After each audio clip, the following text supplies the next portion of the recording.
報復式旅遊去到解鎖式嘅旅遊，再去到而家係 passion travel， 關於 music、sports、IP 等等嘅嘢，我哋講真係因為自己嘅興趣，因為自己嘅 failure， 想聽一個 story 去旅遊啦。我哋去見到呢個增長嘅時候，都會諗好多新嘅配套。咁而呢一個 passion travel 呢個 event tourism 其實係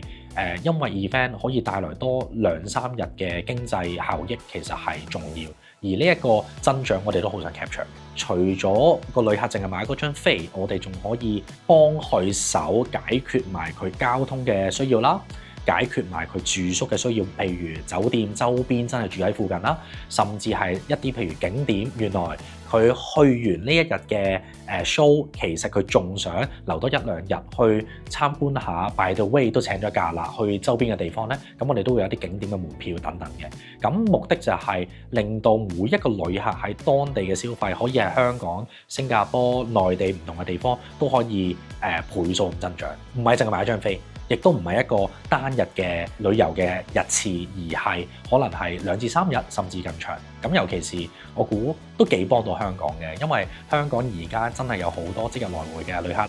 如果我哋需要將我哋嘅業務再全球化啦，我哋就一定要增加好多唔同嘅方法去 serve 到唔同嘅客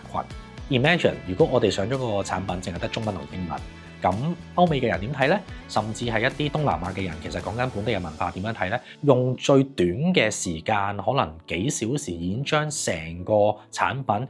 變成多國語言係緊要嘅。咁而家嘅 AI 喺 translation 方面都大大咁幫到我哋啦。第二個呢，我哋都好有信心，其實當我哋邁向其他國家嘅時候，都會做得幾好嘅。最大原因係因為我哋已經係成個 Asia Pacific嘅旅遊嘅產品同種類嘅龍頭，咁所以有好多歐美嘅人士，甚至更遠，譬如南美人士想過嚟亞洲 travel 嘅話，其實我哋已經有晒所有嘅產品啦。咁所以咧，如果真係要揀嘅話，佢哋都會揀 Klook 去買翻嗰啲產品。咁所以我估當我哋邁向全球化嘅時候，因為個產品嘅豐富程度，其實係好大力咁幫到我哋。